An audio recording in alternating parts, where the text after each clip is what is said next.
but I remember having this revelation. Do you remember me saying about, I find it hard when I can't see the person?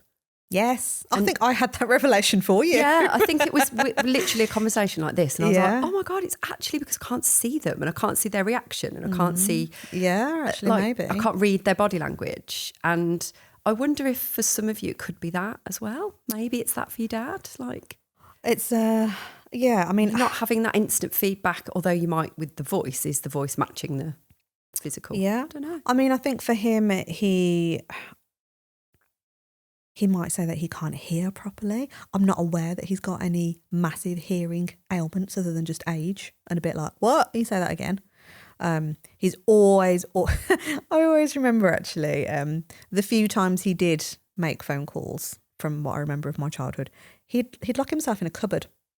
All right. Like couldn't cope with any external noise. It was just like, nope, I need to focus. And actually I've noticed Darren does that on phone calls as well. Like he can't make a call if there's other stuff happening. It's like, right, everything needs to go into that. And I used to sit there and be like, fucking hell, like I'm working in an office with like 150 people, open plan, making calls. There's no way that you couldn't not do that. Yeah. But yeah, there is this massive hang up on people making phone calls. I don't think it's just my dad. No, and Darren and my sister. It's we know there's a lot of you that listen to everywhere. this that struggle with it as well. And do you know the other thing that popped into my head then was, I know I've felt this before, especially with something like a doctor's surgery. They're busy, aren't they? So you hear, you know, when you ring up the doctors, you can hear noise in the background, you can hear all the stuff. I sometimes feel like I'm inconveniencing them by ringing them up. I would have this in my brain of going, I need to be really quick here and just get off the phone straight away. I love this. This is such a difference between you and me. Well, not because I want to get off the phone necessarily, but I'm thinking about their situation. And I know I've worked in busy offices before and things like that. And I know, I don't know, it's this probably my kind of personality profile is like, I'm worried about what they're doing and overthinking that. And again, it might be the same thing of like, if I pick the phone up out the blue, even if somebody's moved towards you first, so even if you've had a text or an email and someone's interested and you just use that phone number that was on that message and you rang them back, what if they're busy? What if they're not going to take the information in properly? What if they're not in the right headspace? And again, I know that there are people that work with us that when they do the calls, they have to feel so prepped and so everything's got to be there in this kind of methodical way. And I get that you would need that to a point, but are we over worrying about all of the stuff? Because I think I've done that before. Yeah, I think we've all done that. And again, I think it's got to come back to a society thing, a cultural thing, how you've been brought up thing. I remember my first job when I was 17, went into an ad agency, and it was, you had to, so I worked for recruitment. I was doing the recruitment stuff for different companies, and you had to place ads in the paper. And again, open plan office. And this was a small office, actually. There was only about 7 to 10 of us in there on the accounts team. And I remember sitting there, and the team leader, Sam, her name was at the time, she was like, oh, right, can you just ring the Birmingham Mail and book a quarter page space? And I'm sat there. And you know those desks where they all kind of like, they join together, but you had like the little, like the dividers in between them, but you can still see everybody's face.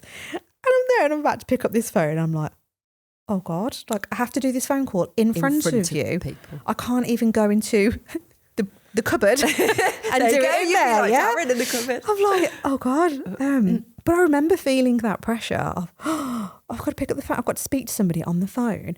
And again, maybe it is because you can't see them, or again, like maybe you're not taught these skills. Because if you think about it, God, this is getting deep now. When have you ever had to experience talking to somebody on the phone? Yeah. And do it in this day and age? Oh, hardly ever. Hardly ever, because everything's automated. Everything's like an AI bot that comes back to you. Yeah. Like, you don't have to, do you?